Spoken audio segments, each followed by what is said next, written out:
vamos agora acalmando os nossos pensamentos, nos conectando com o plano espiritual, com os mentores desta casa de Maria de Nazaré, com os nossos mentores. E vamos assim buscando serenar nosso pensamento para que possamos aproveitar ao máximo as reflexões que vamos fazer hoje. E iniciamos com a oração que Jesus nos ensinou. Pai nosso que estais nos céus, santificado seja o vosso nome. Venha a nós o vosso reino, seja feita a vossa vontade, aqui na terra como nos céus. O pão nosso de cada dia nos dai hoje. Perdoai as nossas ofensas, assim como nós perdoamos a quem nos tem ofendido. E não nos deixeis cair em tentação, mas livrai-nos de todo mal. Ave Maria, cheia de graça, o Senhor é convosco. Bendita sois entre todas as mulheres, e bendito é o fruto do vosso ventre. Santa Maria, Mãe de Jesus, rogai ao Pai por nós, sofredores nesta terra, agora e sempre, que assim seja. Graças, Senhor Jesus. Graças, Senhor Jesus. Bom dia a todos. Sejam muito bem-vindos à nossa casa, agora já com reuniões presenciais limitadas, mas que já estão acontecendo. E antes de iniciar a nossa reflexão de hoje, eu gostaria de parabenizar todas as mães, as que estão aqui, as que não estão, que Deus abençoe a todas elas.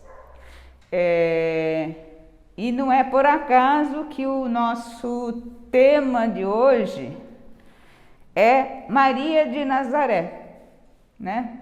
Que é o nosso exemplo maior de amor maternal. Então, o que eu gostaria de trazer para vocês é algumas coisas que tem falando de Maria na Bíblia. E algumas coisas que eu pesquisei na internet. Na Bíblia, só tem 2 evangelhos que citam literalmente Maria e identificam que aquela referência é a mãe de Jesus. É o Evangelho de Lucas e o Evangelho de João. O de Lucas é o que tem mais citações. E o de João também tem algumas citações que são feitas com referência a Maria, mãe de Jesus. Até porque João é o apóstolo que estava com Maria no momento da crucifixão de Jesus. Então ele descreve essa cena e descreve outras coisas em seu evangelho também. E para a gente começar o nosso apanhado sobre a passagem de Maria e a representatividade que ela tem na missão do Cristo, a gente começa, tanto Lucas, né, quanto João, eles vão citar a anunciação da vinda do Cristo feita pelo anjo Gabriel. Então, essa anunciação do anjo, ela está nos 2 evangelhos.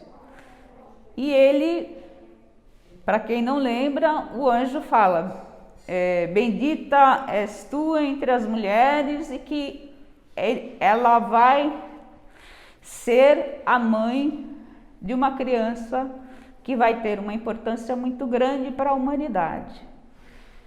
E Maria era, na época, né, ela era uma adolescente, né? A citação de idade dela fica entre 14 e 16 anos. ela era prometida, né, para José, né? Não sei se a gente poderia dizer, era a noiva de José. E ela replica para o anjo que como se daria aquilo se ela não conhecia, ela nunca tinha se relacionado com o homem. Aí o anjo explica que o Espírito Santo vai cobri-la e que ela vai dar à luz a uma criança. Então, isso tudo, imagine na cabeça de uma adolescente, há 2000 anos atrás, e Maria não entendia aquela situação, mas de qualquer forma ela aceita, ela diz, faça-se a vontade do Senhor. Então ela já começa essa sua relação com o Cristo, mostrando o espírito elevado, humilde que ela era, porque ela se dispõe, ela se coloca para que seja feita a vontade do nosso Pai. E aí, pesquisando aí na internet, eu consegui ver um proto-evangelho de Tiago. Agora, eu não sei se esse Tiago, ele não está muito claro, se era o Tiago que fez as epístolas, ou se era o Tiago, que era irmão de Jesus. Porque o pai de Jesus, quando ele nasceu, ele era um viúvo e ele já tinha outros filhos. E um desses filhos de José era Tiago, mas a gente não consegue distinguir se é realmente esse irmão ou o Tiago que fez as epístolas. E nesse evangelho, que é chamado de livro de Tiago, ele praticamente conta a história de Maria até o nascimento de Jesus lá para frente. E o que ele diz? Que Maria era filha de Ana e Joaquim, que já eram casais com uma certa idade. E como aconteceu com Isabel, né, a mãe de João Batista, eles têm a intuição, têm a comunicação espiritual de que aquela mulher vai ter um filho. E ela tem uma menina, que é Maria, e essa menina, ela vai ser cuidada de uma forma assim, a manter uma pureza muito grande. A promessa é que ela seria um espírito muito puro. E aí, quando essa menina completa 3 anos, o casal entrega essa menina no templo para que ela seja criada dentro do templo. E isso se passa e ela fica no templo até antes dela ser dada em noivado para o José. E aí é o que acontece, né? No templo, quando ela completa 12 anos, os pais dela já haviam falecido. Ana e Joaquim já não estavam mais vivos. E o que o sacerdote faz? Ele diz que ele vai numa reunião entre os religiosos do templo. Ele diz que Maria vai ser dada em noivado a um viúvo, e que ele pede que se reúnam todos os viúvos, porque ele teve, quando ele estava decidindo isso e pedindo orientação divina, ele teve a orientação de que era para convocar esses viúvos, eles deveriam vir com um cajado, e nesse momento um deles ia ter uma situação ali que denotasse para o sacerdote que ele era o escolhido. E isso acontece, né? Vem todos lá os viúvos da região, e um dos últimos a se apresentar foi José. E quando José vai pegar o seu cajado, aparece uma pomba em cima do cajado. Quando ele pega assim, tem uma pomba. E isso o sacerdote interpreta como o sinal que foi falado para ele. E aí Maria é levada para a casa de José, passa a viver com José, e temos lá, dentro desse evangelho, a citação de que Maria e José nunca viveram maritalmente, né? E que a concepção de Maria foi de uma forma totalmente sem relacionamento sexual. Aí eu vou fazer um parênteses aqui para nós. Para a doutrina espírita, essa questão do relacionamento sexual parece ser um ponto que não teria a menor importância, né? Mas na Igreja Católica, principalmente, essa questão da virgindade de Maria é crucial.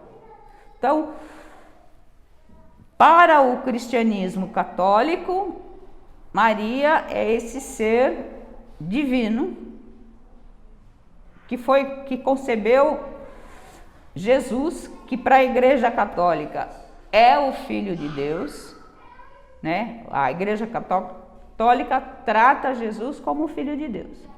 Para nós espíritas, nós dizemos que Jesus é o governador do nosso planeta, é o espírito mais puro que já pisou nesse planeta, e é ele quem cuida da humanidade e de tudo que acontece no nosso planeta. E que essa missão de Jesus é uma missão que já aconteceu há muito tempo antes de ele encarnar.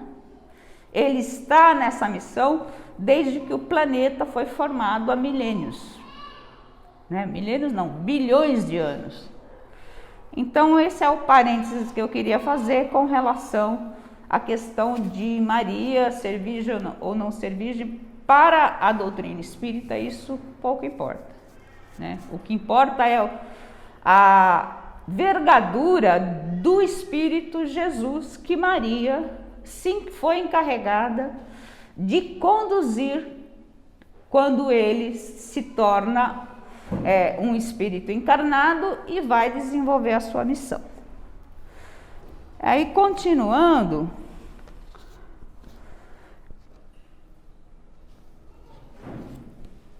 Maria vai dentro do Evangelho, José sai para trabalhar e Maria vai fazer uma visita para uma parenta dela que se chamava Isabel, e essa parenta era a futura mãe de João Batista. E ela estava grávida ali por volta de 6 meses, e quando Maria chega e cumprimenta Isabel, ela sente a manifestação da criança que ela tinha no ventre e diz para Maria, né? Bendita és tu entre as mulheres, né? Que é inclusive a oração que a gente canta da Ave Maria. Essa oração da Ave Maria é essa fala de Isabel. E por que essa conexão de Isabel, Maria, João Batista e Jesus?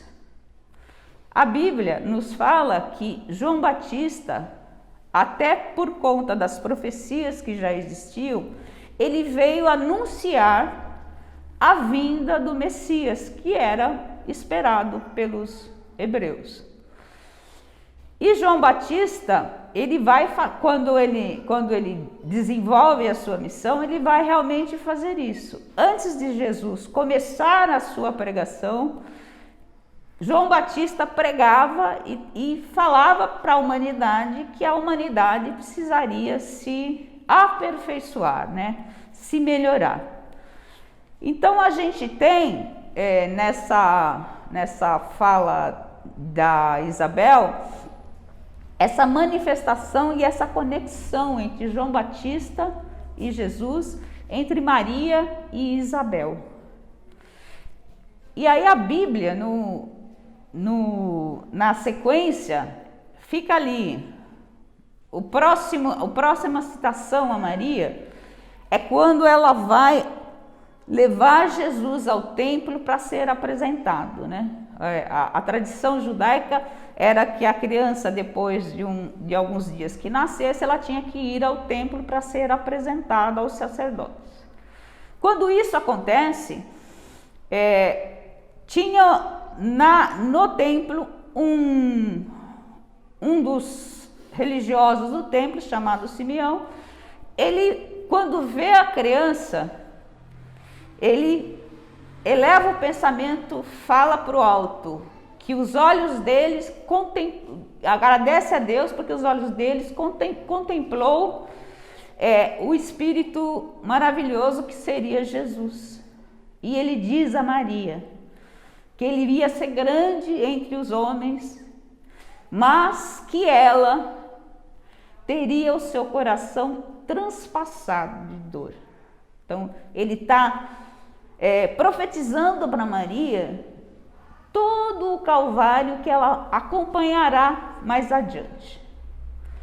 Então, próxima citação que a gente tem de Maria na Bíblia é quando a família de Maria vai para Jerusalém por ocasião da Páscoa e Jesus some ali da vista da família e ele é encontrado 3 dias depois no templo, junto dos sacerdotes e ali discutindo as escrituras com os sacerdotes. E quando Maria diz para ele por que ele fez aquilo, deixou eles tão preocupados, né? Ele diz para ela que ele está fazendo aquilo que o pai dele mandou, né? Ele está ali na missão dele, que é essa missão de discutir as escrituras e trazer uma nova forma de enxergar as leis de Deus.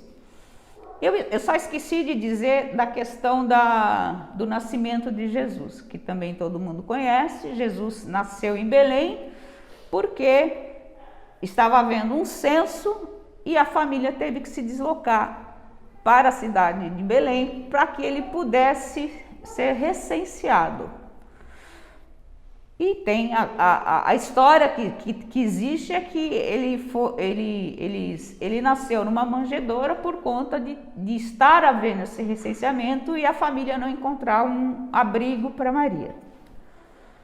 Depois dessa presença de Jesus no templo, discutindo as escrituras com os religiosos, a próxima citação que a gente tem vai ser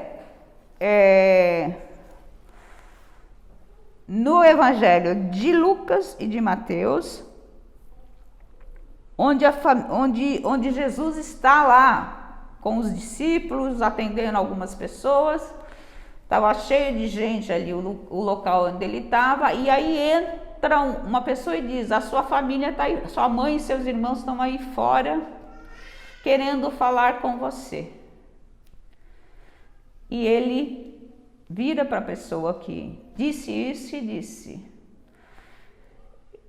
quem são minha mãe, quem são os meus irmãos? Quem é minha mãe, quem são os meus irmãos?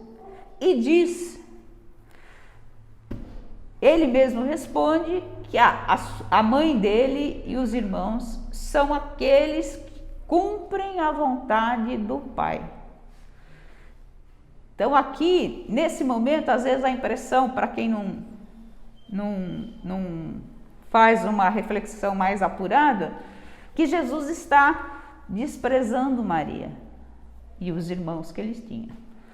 Mas na realidade, o Jesus, ele sempre aproveitava as suas falas para trazer algum ensinamento. Então aqui ele está trazendo um ensinamento que a finalidade da humanidade é ser fraterna. Então que todos nós devemos trabalhar na nossa evolução espiritual para chegar nessa fraternidade.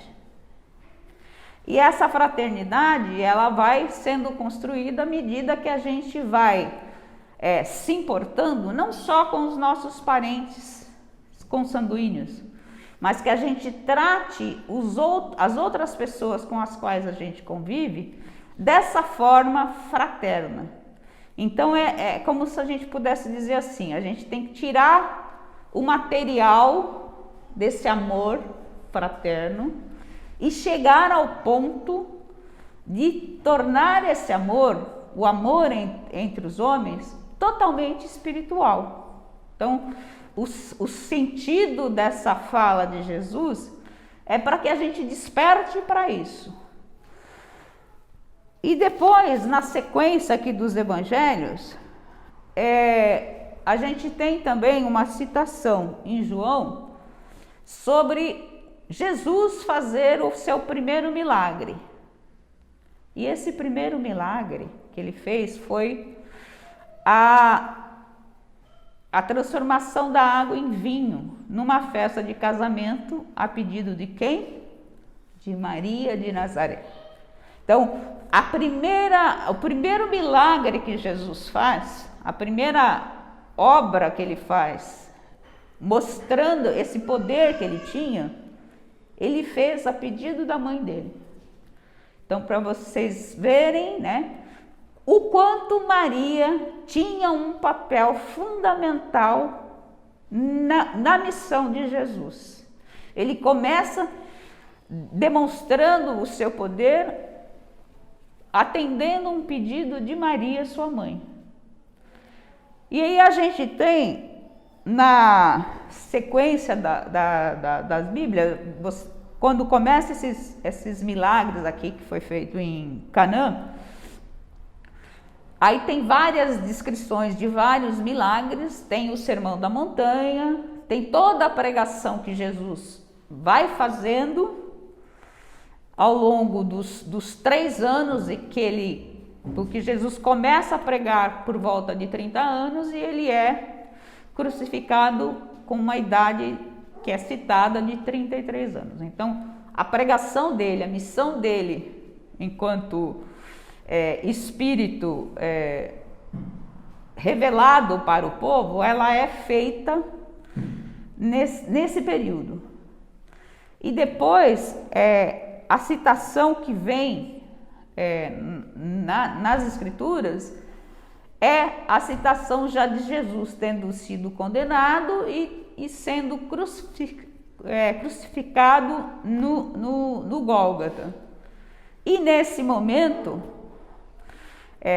o que a gente tem de relevante com relação a Maria, com relação não só a Maria, mas o papel das mulheres, né? Porque o que aconteceu? Quando Jesus foi preso, os apóstolos ficaram todos com medo.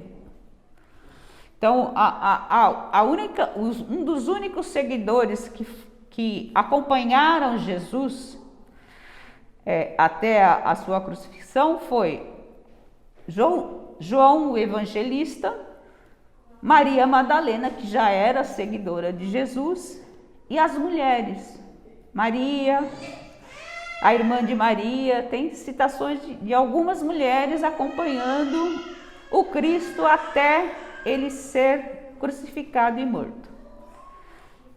E na sequência, nesse processo de morte de Jesus, quando ele já está quase morrendo, ele avista a mãe e o João, que era o discípulo dele. E aí ele diz para Maria, eis aí o teu filho. E aí ele diz para João, eis aí a tua mãe. Então, nesse momento, o que Jesus nos diz é, Maria, essa minha mãe, ela é a mãe divina de toda a humanidade. Toda a humanidade vai reverenciar essa mãe por esse quilate de caráter, de bondade, de amor que ela demonstrou durante toda a trajetória de Jesus. E não só durante a trajetória de Jesus, depois que Jesus morre, ela continua esse trabalho de atendimento dos pobres, ela vai morar com João. João adota realmente Maria como mãe e vai continuar o trabalho que Jesus começou, né? Então, a nossa reflexão com relação ao espírito de Maria, a nossa relação com essa mãe, essa relação de entender a excelência que era esse espírito que veio auxiliar na missão de Jesus. Porque nos livros espíritas a gente tem colocado que são, quando Jesus vem para fazer essa missão, muitos espíritos encarnaram junto com Jesus para ir endireitando o caminho, como dizia João Batista. João Batista dizia que ele veio para endireitar os caminhos. E é essa figura maior que é Maria, com esse amor, porque eu não consigo imaginar uma mãe num sofrimento como ver o filho ser tratado como Jesus foi. Então, só esse amor incondicional que ela tinha nos permite adotar Maria como mãe da humanidade, né? Então, quando a gente se dirige a Maria, quando a gente evoca Maria para aplacar as nossas aflições, a gente sabe que o próprio Jesus nos permite isso. Por quê? Porque ele deu Maria, quando ele estava na cruz, para que ela fosse a mãe exemplo para a humanidade. Então essa figura materna não é só a figura materna que nós temos, porque as outras mães também são importantes, né? A mãe, a gente sabe que guia o nosso destino, a nossa evolução. E cada vez que uma criança é recebida numa família, esse espírito que recebe essa criança, ele tem uma missão também. Todas as mães têm uma missão, né? De guiar aquela criança. Então, essa função de mãe, ela é extremamente grandiosa para a gente enquanto suporte da nossa evolução espiritual. Então, a mensagem que eu gostaria de trazer é essa, né? Essa figura materna da mãe de Jesus, ela é de um quilate que a gente não consegue avaliar. E a gente tem nas citações de livros do Chico, de Emmanuel, que Maria, inclusive, ela cuida no plano espiritual do Vale dos Suicidas, né? No livro Memórias de um Suicida, existe uma citação a uma legião que Maria coordena para receber esses espíritos sofredores. Então, não tem muito como a gente não se encantar e não se apegar a essa figura de Maria, a essa figura da mãe de Jesus, como uma pessoa a quem a gente recorre quando está em dificuldade, porque ela vai levar até o alto da espiritualidade essas nossas aflições, né? E isso é muito importante, né? Esse consolo que a gente tem de estar sendo ouvido no plano espiritual por esses espíritos tão elevados. Então a reflexão para nós hoje é essa, né? Não só na figura da mãe, o que hoje a gente comemora, né? O Dia das Mães, mas essa figura da mãe de Jesus enquanto espírito evoluidíssimo, que é de fundamental importância para a missão que Jesus veio desempenhar.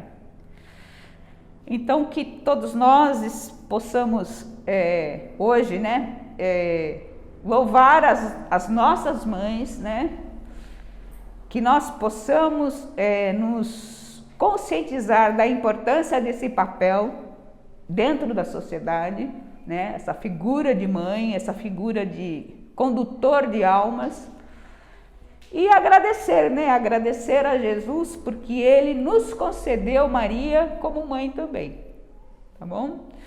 Então vamos agora nos aquietando, nos conectando com o plano espiritual, nos deixando envolver por essa figura de Maria, que é inclusive o nome da nossa casa, né?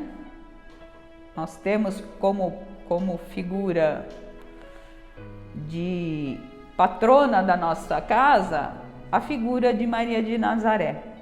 Então vamos pedindo a Jesus, a Maria de Nazaré, que nos envolva nesse dia, que nos acolha sempre nas nossas aflições, que nos ampare no nosso caminho de evolução.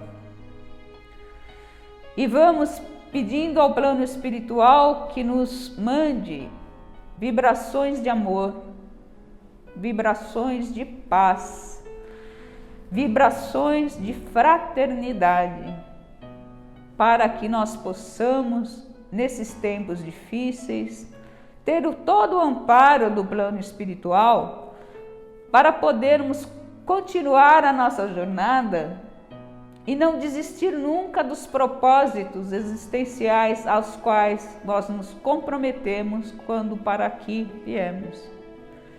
E pedimos também, Senhor, que envie as suas bênçãos para toda a humanidade, para todos os doentes, para todos os políticos e pessoas que tenham o poder de influência, que essas pessoas possam utilizar esse poder para beneficiar os irmãos com os quais convivem.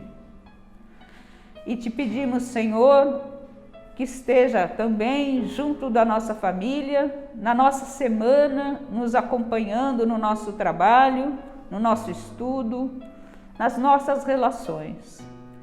E que tenhamos uma semana abençoada